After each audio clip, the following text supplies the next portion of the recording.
But please feel free to interrupt me if you have any questions. Okay, so first thing I wanted to do today is just go through all the notes with you guys and point out anything that I thought was important for your formula sheet. So I'm going to switch over to student view. And of course, you guys know I've been recording the lectures every day, so I've been uploading those. Just in case you missed any day, you could watch the video.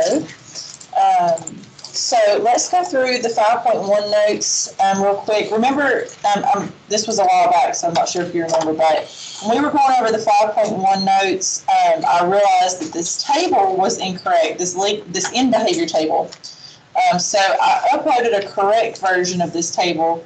It's right here.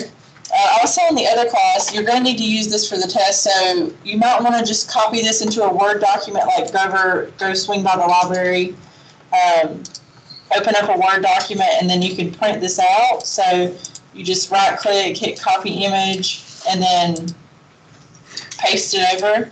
Then you can make it, smaller, and then print it out and just tape it to your formula sheet. So that way you didn't have to, draw all that. So this is the correct version of the end behavior table. I will leave it up on the screen here for a second in case you want to take a picture. But this end behavior table was one of the important things from this section. This tells you what the graph of a function is going to look like just by looking at the degree of the function and the leading coefficient. So you only need to know a couple of things to know what your graph is going to look like, which is useful. What's wrong with that? The one from the notes that day, the infinities were wrong. So let me show you. Compare this. It's like that you marked out. Yes, yeah, I did correct it in class. Yeah, so whatever corrections we made in class, that's the correct one. Okay. Yeah, it was just wrong in the blank version of the notes. So in behavior table, that was important from that day. But in order for us to use the end behavior table, a couple of important things to know was that, let me scroll down, it's right here. The degree is the highest exponent, and the leading coefficient, if your polynomial's in descending order, the leading coefficient is the coefficient on the first term. So that is how you find the degree and the leading coefficient. You're going to need to be able to do that for the test. So if you don't have that memorized, that might be something that you want to put on your formula sheet. Let's see. Oh, up here at the top, I also just wanted to point out, it was on this very first page, zeros are just another name. So it says zeros are also known as X-Intercepts. So just know those are the same thing. Zeros are the same thing as X-Intercepts, same thing as roots, same thing as solutions. So all of those words mean the same thing. I showed you guys how to graphically find the zeros of a function. This was the steps here for finding the zeros on the calculator. So if you want to find the zeros in the calculator, make sure you have those steps down. But it's just as easy. I think the next thing I showed you guys was how it was just as easy to find it by hand. So we've been factoring all semester, so you should be getting pretty good at factoring at this point. On the test, I will make this end behavior table question. I'm going to change the directions just a little bit from how the homework had it. So in part C here, it says describe the end behavior of the function. And then instead of just saying fill in the blank here, what I'm going to say on the test is either fill in the blank or sketch the graph. So you can either fill in the blanks here, or you can just draw what the graph looks like. I'm fine with either one of those. But we'll come back and do this in just a second. I just wanted to point that out since we were scrolling by the end behavior table. All right, so let's see. The last step, this was what the question on the test will look like. Identify the degree, the leading coefficient, and then describe the end behavior. And like I said, you could either draw the graph or fill in the blank. I don't think I'm going to put one like number 3 on the test. This is where you had to find the X and Y intercepts and use the end behavior table to figure out which one of those graphs was correct. All right, that was everything for the first day. Then we had a day 2 for section 5.1. The second day is where we did polynomial inequalities. All right, so polynomial inequalities. I showed y'all how to do that on the calculator. My suggestion would be to do it by hand. Just sometimes, they don't always look, the formatting doesn't look great when you're graphing them, and it can be kind of hard to read. All right, but this is very important right here. This line right here that's in pink, it says if you have less than or equal to or greater than or equal to, then you should use brackets around your answer, around your solution. And if you have just a less than or just a greater than, you should use parentheses. All right, so very important. Make sure you have that on your formula sheet if you don't have it memorized. All right, so less than or equal to or greater than or equal to. So basically, if it has the equal to on there, you want to use brackets. If it doesn't have the equal to, you want to use parentheses. These were the steps for solving polynomial inequalities algebraically. They're really long, so I did just summarize them really quick. I'll zoom in on this and let you take a picture. Let me see if I can get this. Good. All right. I think that's about as good as it's going to get. I'll post this on D2L also in the announcements after class today. So it says solving polynomial inequalities. I just summarized each step. First step is to find the x-intercepts. I'll put one on the test that's already factored for you so that you don't have to factor. Step 2 is to plot the x-intercepts on the number line. Then you pick a test point from each interval on the number line, evaluate the function at the test point, and then note the sign of the function value. All right, so that was a lot. So pick a test point, go to your calculator, evaluate the function. So just type in the function in your y equals screen, go to your second graph, go to the table, and then figure out if it's positive or negative at each one of those test points. And then it says step 4, go back to the original problem to determine if you should pick the negative intervals or the positive intervals.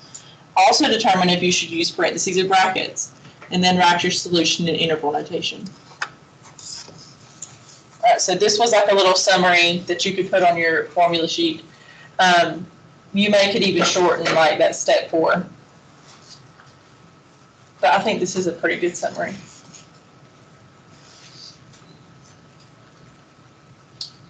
I'm going to give you all a minute if you're still writing that down. And then I'll talk about that first line of step 4, determine if you should pick the negative intervals or the positive intervals.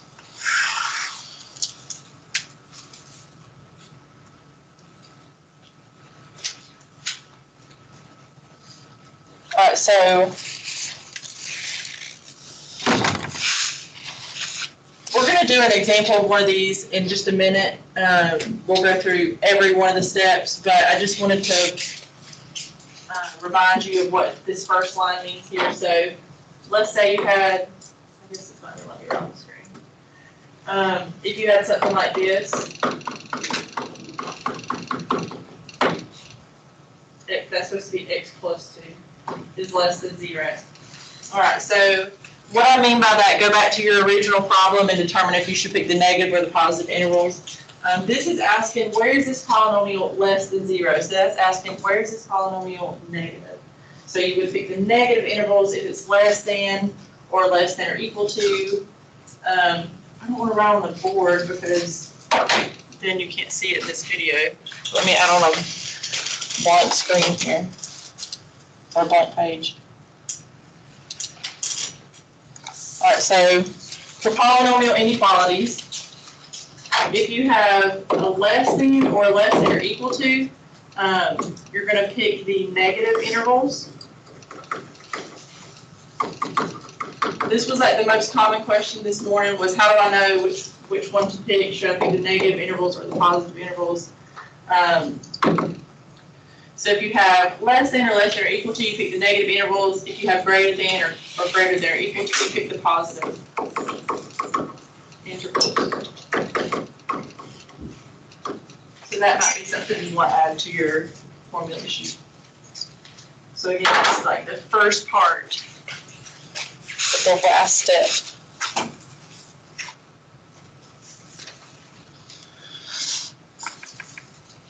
All right, and how do we know whether we should put parentheses or brackets? When do we do parentheses?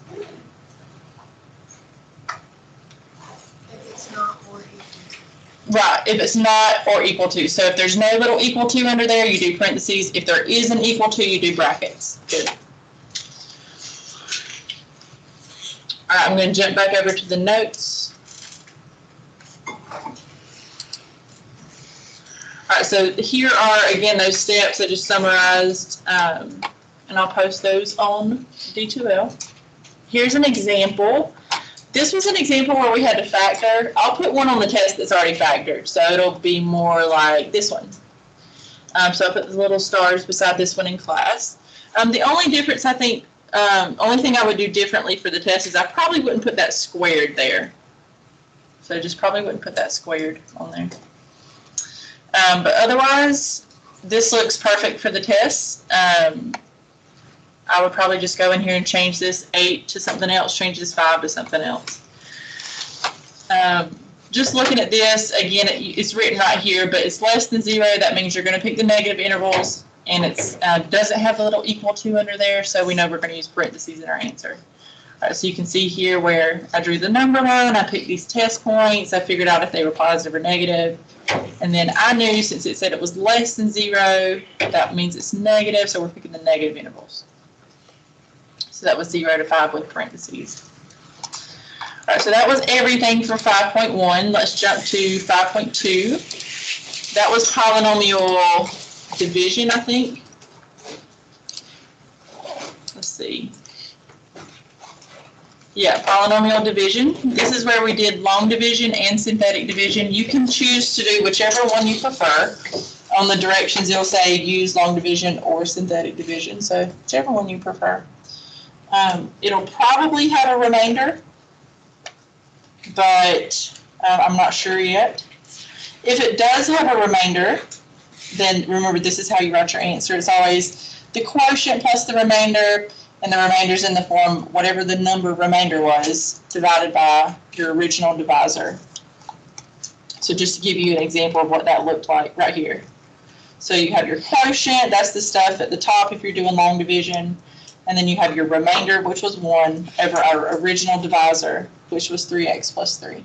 So that's what the solutions will look like. So regardless of if you use synthetic or long division, your answers should look like that. Like I said, I think the one on the test will have a remainder, but I haven't written it yet, so I'm not sure. I'm going to go write it in just a little bit.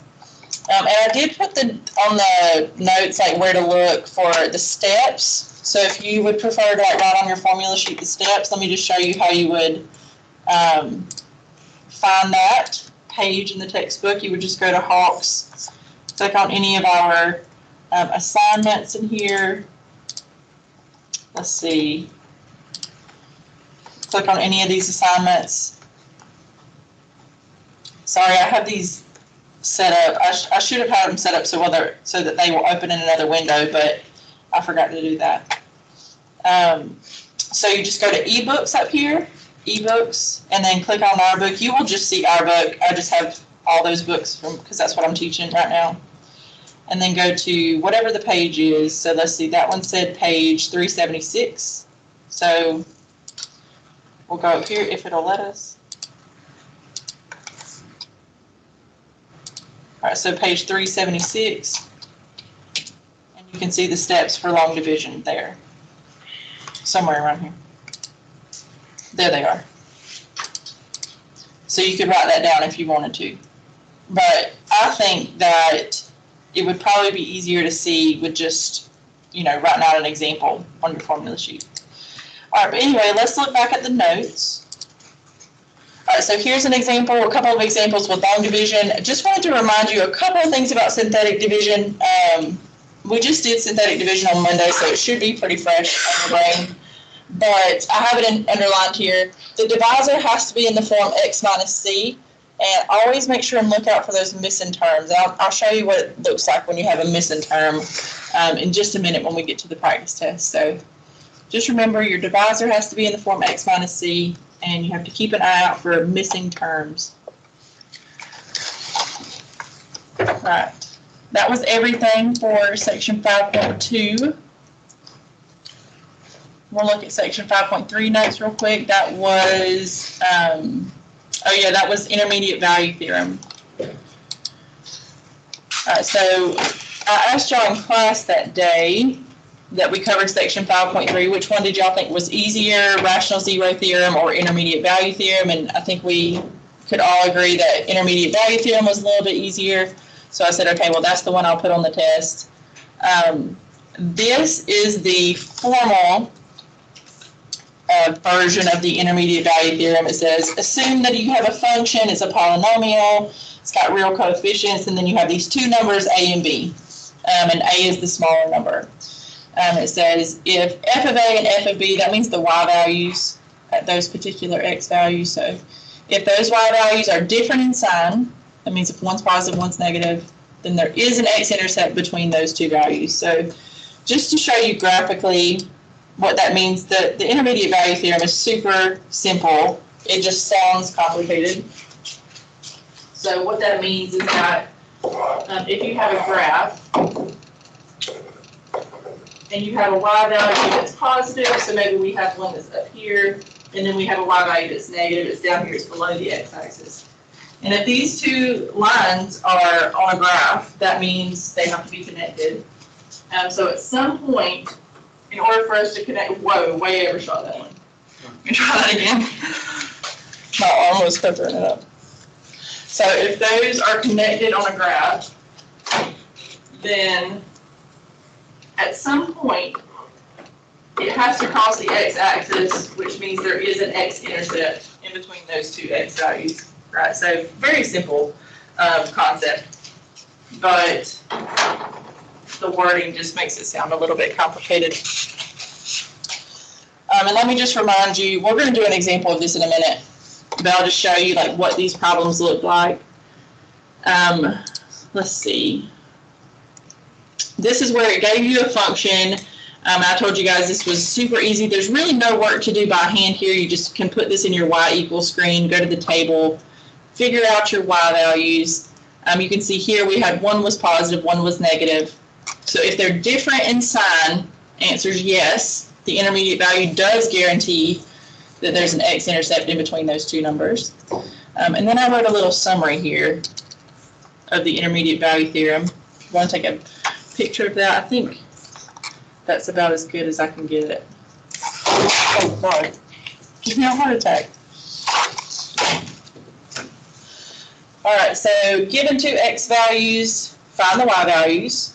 If the y values have different signs, there must be an x-intercept between these x values. So if they're different in sign, then the answer would be yes. If they're the same in sign, if they're both positive, they're both negative, then the answer would be no. All right, so that was 5.3. I did put rational zero theorem on the practice test, but it won't be on the actual test. Let's see, 5.4 was fundamental theorem of algebra. And I think, let's see, the one I told you guys I was going to put, this is where we talked about multiplicity. We talked about that linear factors theorem. Remember, multiplicity is just the exponent on that factor.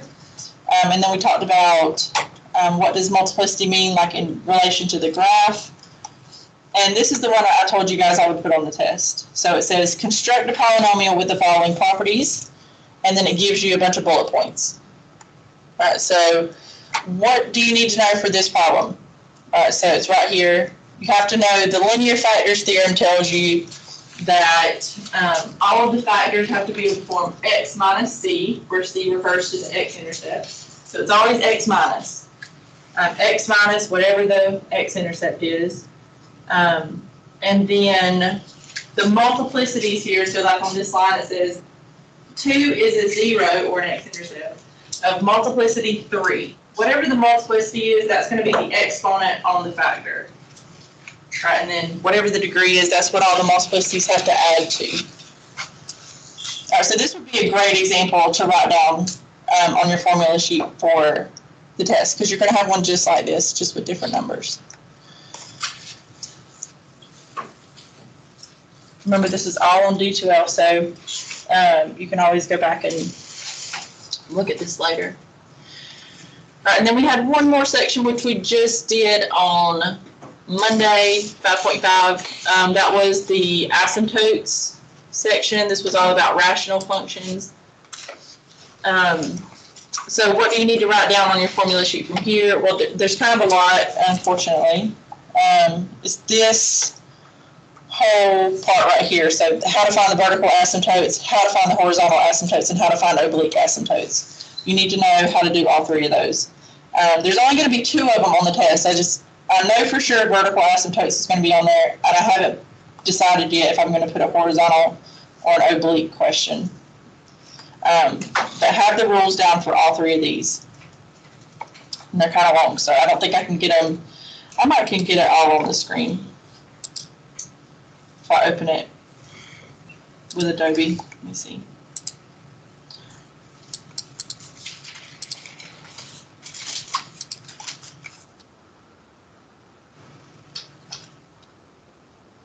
All right, so that's all of them right there. If you want to take a picture, I'm not sure how good of a quality your picture would be, but this would be what I would put on the formula sheet. And don't forget, asymptotes have to be in the form of an equation. So you want to write like x equals whatever the number is, or y equals whatever the number is. And then, of course, for oblique asymptotes, that's where we had to do synthetic division, and that gives you an equation like y equals mx plus b. So just to summarize, vertical asymptotes, you start by factoring top and bottom if you can. Cancel common factors if possible. If you're left with something in the denominator, then you set that equal to 0 and solve. That tells you your vertical asymptote. If your denominator cancels out, that means you don't have any asymptote, no vertical asymptotes. Horizontal asymptotes, the 2 rules are, you start off, you find the degree of the top, degree of the bottom. First rule, this bullet point, I'm looking right here on this line. If the degree of your numerator is less than the degree of the denominator, that would be something like this, f of x, all right, f of x equals 5 over x plus 1. That's an example of that first rule. The degree of the top is less than the degree of the bottom, or something like this, x plus 1 over x squared minus 5. So the degree of the top there is 1, degree of the bottom is 2. So that would be that first rule for horizontal asymptotes. All right, so that says if the degree of the top is less than the degree of the bottom, then the horizontal asymptote is just y equals 0. No work to do. You know, there's nothing you need to go and solve. You just know the horizontal asymptote is the, you know, the x-axis down there, y equals 0. All right, if the degrees are the same, all right, so that would be something like, really simple, I could just change that to x squared plus 1 over x squared minus 5. So if the degrees are the same, then you take the ratio of your leading coefficient. So the leading coefficient of the top divided by the leading coefficient of the bottom. These both have a leading coefficient of 1, so it would be 1 over 1 equals 1. And that's your horizontal asymptote. So pretty simple. And then last rule is for oblique asymptotes. This rule only applies when the degree of your numerator is equal to the degree of the denominator plus 1. So let me show you what that's going to look like. So that would look like degree of the numerator is the degree of the denominator plus 1. So it'll be something like this. So degree of the top, degree is 1, or sorry, not 1, what is the degree of the top? 2. So the degree, I'm just abbreviating that, is 2. Here the degree is 1. So again, the rule says if the degree of the top, so degree of numerator is equal to the degree of the denominator plus 1. And that's the case here, because 2 is equal to 1 plus 1. So if you have this type of scenario, then you have an oblique asymptote, which is where you have to do synthetic division. And it's always going to be in the form y equals mx plus b.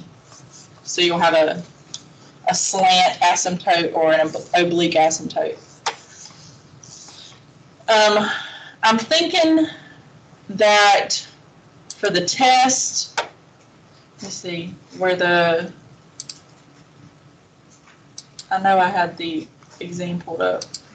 I'm thinking for the test that this is the one I'm going to put on there. It's the last one on the practice test.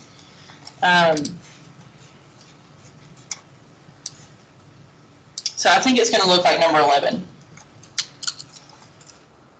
So something like that. I think that's pretty simple. That will be easy to find the vertical asymptote. It will be nothing you have to factor.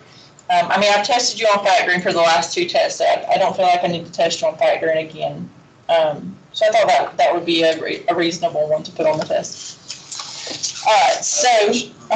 For vertical asymptotes, this is set denominator equals 0 and solve. How do you do that? So you would take this little guy here. So you would take, let me screenshot this.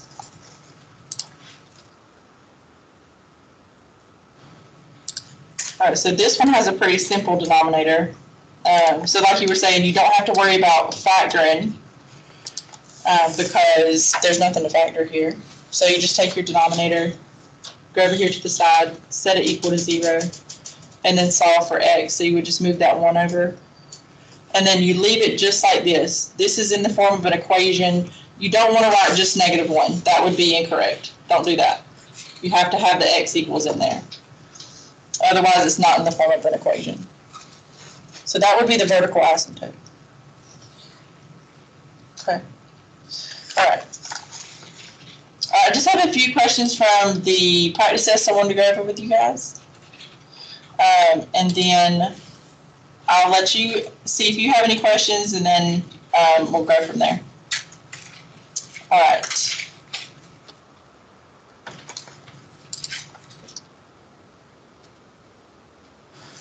All right, so this is number 1 on the practice test. It says, given the polynomial function f of x equals -3x to the 4th plus 2x cubed minus x plus 19.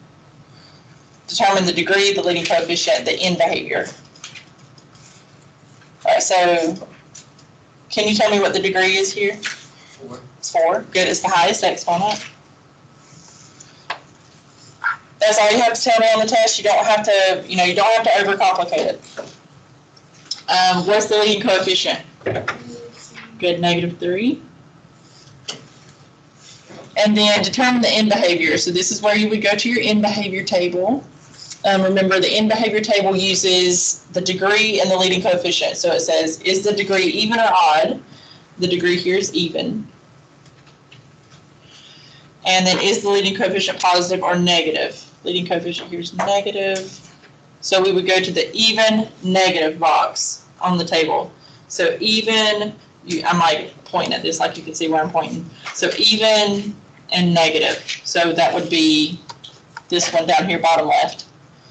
So you could either just sketch that graph, that's fine with me. You could just do this, that would be correct. Or you could fill in the blank. If you wanted to fill in the blank, you would just copy this part down right here. All right, so as x approaches -infinity, the function's going down. So that means the function's going to -infinity. And then same over here. If the function's out here, it's a really big positive number, the function's still going down. The graph's still going down, so it's still going to -infinity. So both of these would be negative infinities. So either one is fine for the test.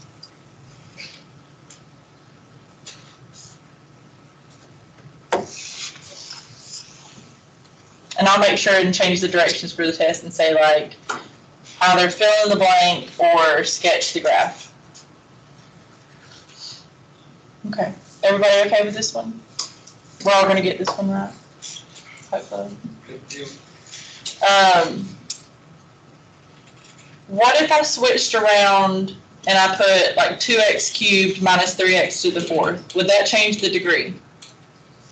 No. It's even if it's out of order, it's still, the degree is the highest exponent. So regardless of what order it's in.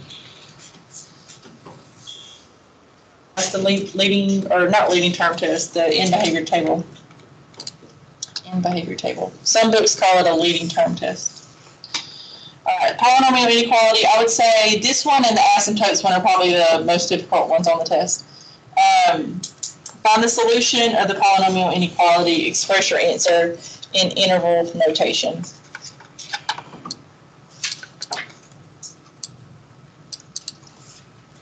really like this one for the test, like this setup. This is part B. I would probably just change the numbers from 4 to something else. All right, so we have x times x plus 4 times x minus 4 is greater than or equal to 0. All right, so remember our steps for solving polynomial inequalities. First step is to find the x-intercepts. So you just take the left-hand side over here, go to the side, set it equal to 0. Oh my God, what just happened? I think my shirt was stuck in this. All right, there you go. Set that equal to 0. Just split those up into 3 pieces. Set them all equal to 0. So split these up. X is 0. X plus 4 is 0. X minus 4 is 0. That tells you your x-intercepts. So 0, negative 4, and positive 4. All right, so once you've got your x-intercepts, it's these 3 right here. You just go off to the side, you draw a number line. So draw a number line.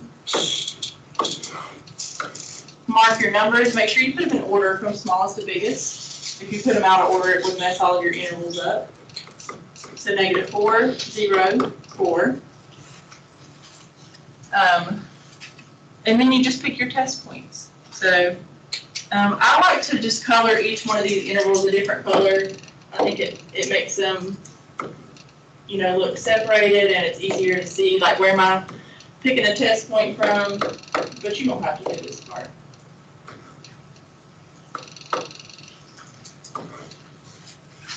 All right, those are our 4 intervals that we're going to have to pick test points from. All right, it does not matter. There's no exact science to picking test points. You just pick a number in the interval. There's no wrong way to pick a test point. All right, so if you're picking a number between negative infinity and negative 4, what's the number in that interval?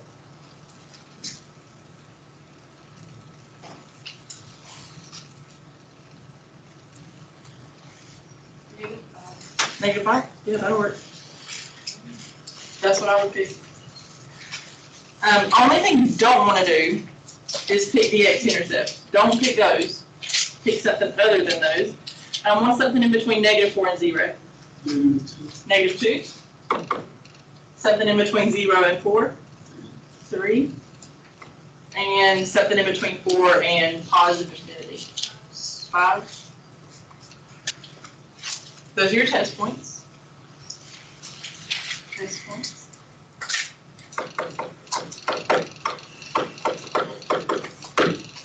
All right, then we're going to get our calculator. So if you want to practice this, you can get your calculator out. Okay, let's see. It's in here somewhere. There we go. Okay, so we're going to go to the y equals screen, and we're going to type in our function. I've already got mine typed in. X times x plus 4 times x minus 4. So you go to the y equals screen, y equals, type in your function, then you're going to go to second and graph.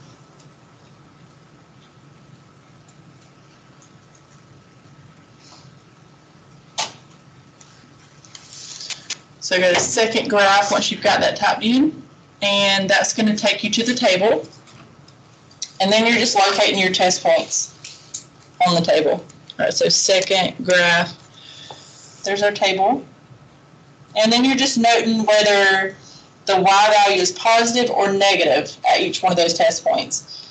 All right, so at negative 5, it is negative 45. So that's negative. All right, so we're just going up here, and we're going to write if it was positive or negative. It's negative here.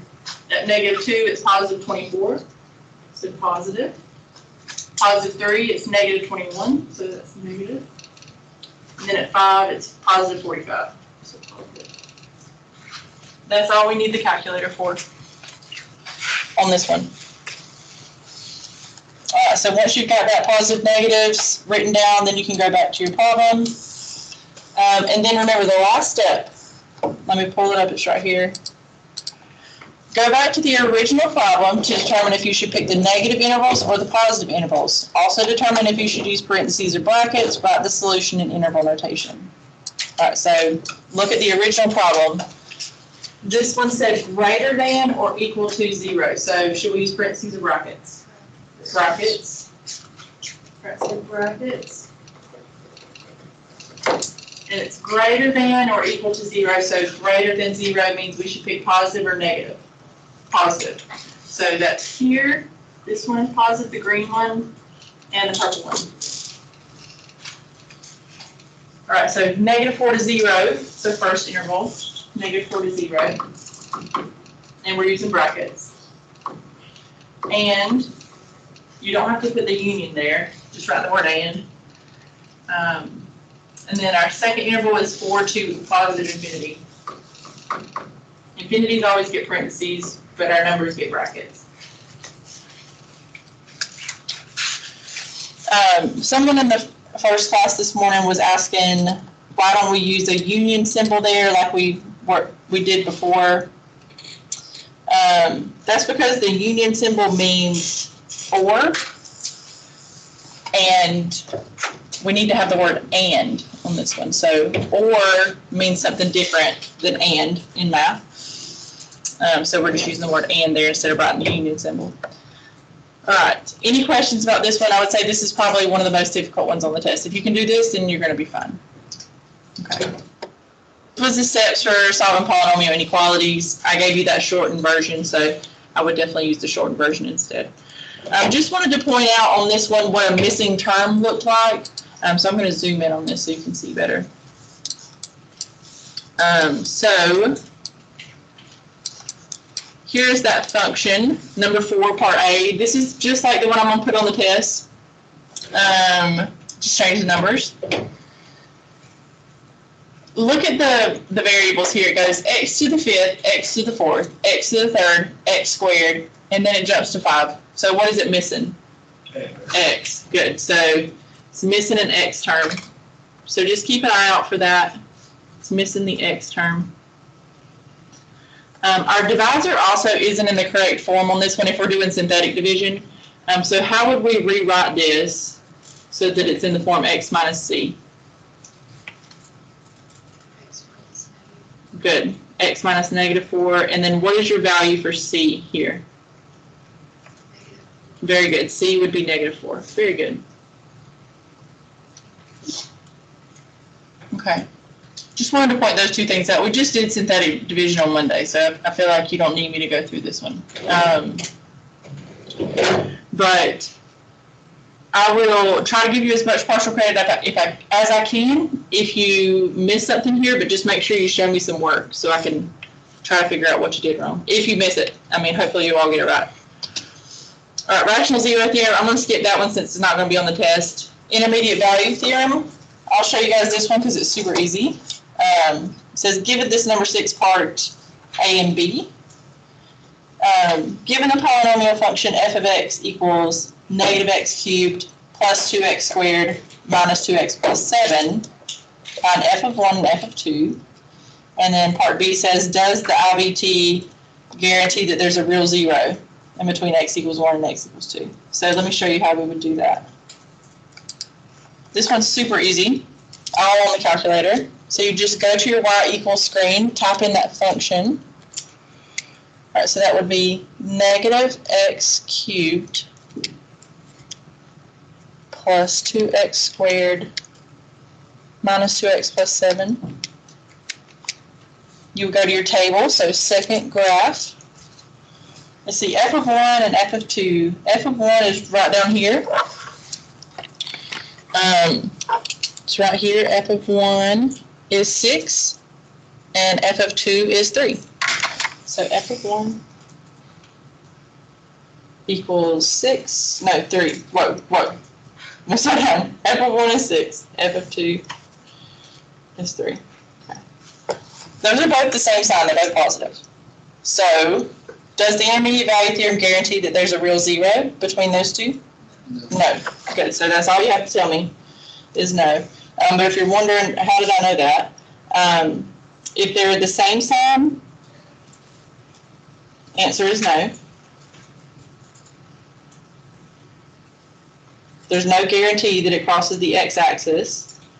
If they're different sign, answer is yes. So if one was positive and one was negative, the answer would have been yes. Okay. Do y'all think you're going to be okay on this one? On the intermediate value theorem?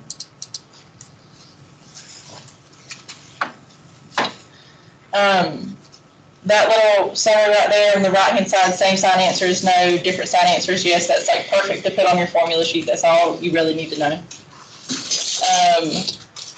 And then this was one that people were struggling with in the first class this morning. So I wanted to do this one with you guys. Construct a polynomial function with the following properties. Says it's a 6-degree polynomial. 2 is a 0 of multiplicity 3. -5 is a 0 of multiplicity 2. 4 is the only other 0. And the leading coefficient is -2. All right, so what you got to know on this one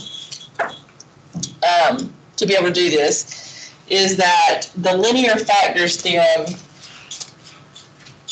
says that all of these factors have to be of the form x minus c,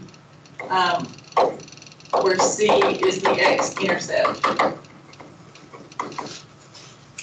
So all the factors have to have the form x minus c, where c is the x-intercept, and that's the linear factors theorem.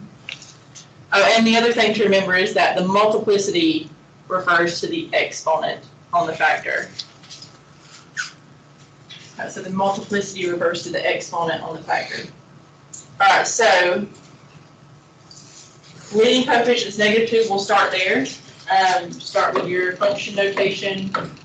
We know there's got to be a -2 out front. Okay. Says it's got to be 6 degree. What does that mean? Of course, we know that means the highest exponent is 6. But in terms of multiplicities, that means all multiplicities, which is the exponents, should add to 6. So whatever the degree is, that's what all of your multiplicities should add to. All right, so 2 is a 0 of multiplicity 3. All right, so let's set up our first factor, x minus whatever the 0 is. Here it's 2, or whatever the x-intercept is. Exponent on that one is 3, because that's the multiplicity. What would my next factor be? X minus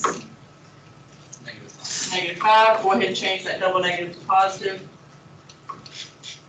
And then what's the exponent on that factor? 2. Let me scoot this over a little bit.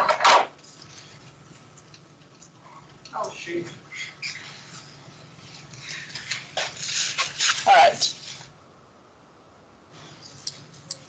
Now our last factor says 4 is the only other 0. 4 is the only other x-intercept. All right, so that's x minus your x-intercept, which is 4. Then we got to figure out what's the exponent on that factor. If all the multiplicity should add to 6, so 3 plus 2 is 5. What should go here? 1. 1. Or 1, or you can just leave it off. Because if it's a 1, you don't have to write it. So you can write the 1, you can leave it off. Either way is correct. So this one's not terribly difficult, I don't think. But I like this problem because it combines all the stuff we've been talking about since section 5.1. So I like this problem. Let's see. I forgot to tell y'all when we were doing that polynomial inequality problem, I told the class this morning, I think I would make that one like 15 points because it's kind of long. So normally the questions are 10 points, but I think I would make this one right here, I think I would make it 15 points because it's got a lot of work in there. So just a heads up that one will be worth more than usual. And then the last one I want to go over with you guys today, I'm actually going to change this one and go over the one I told you I think I'm going to put on the test. So let me screenshot it instead.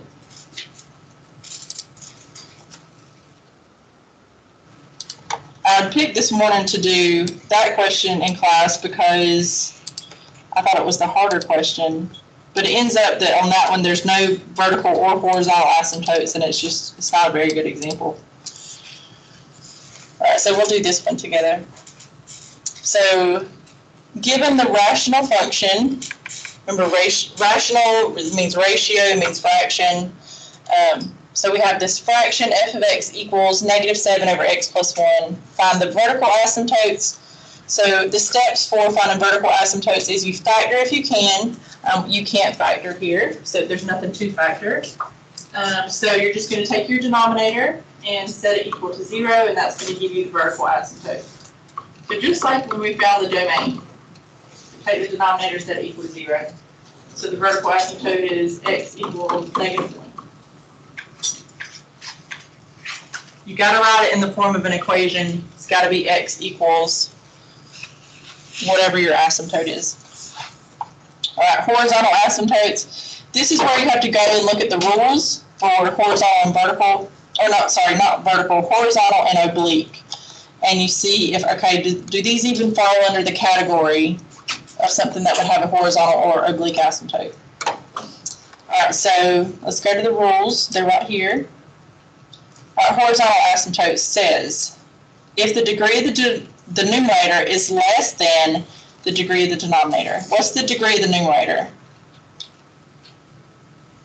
There's no variable, so it's 0. So no variable in the numerator, so the numerator is degree 0. Degree 0. And what about the denominator? 1. Sorry, I'm in front of the board. Degree 0 and degree 1. All right, so the degree of the numerator is less than the degree of the denominator. So that would be this first one here. So it just says the horizontal asymptote is y equals 0. That's all you have to do.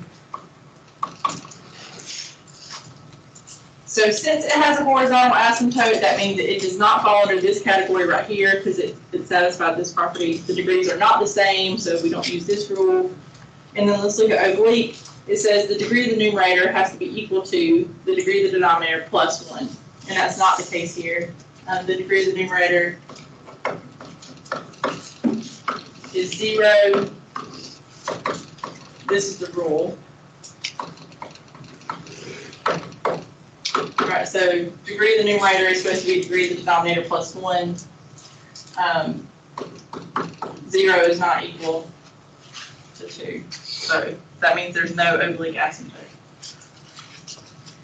So since that's not true, there's no oblique asymptote. So if I was going to put this one on the test, I would put parts A and B.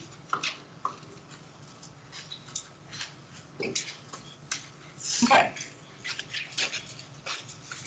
I'm going to stop the recording and then I'll let you ask any questions before we leave.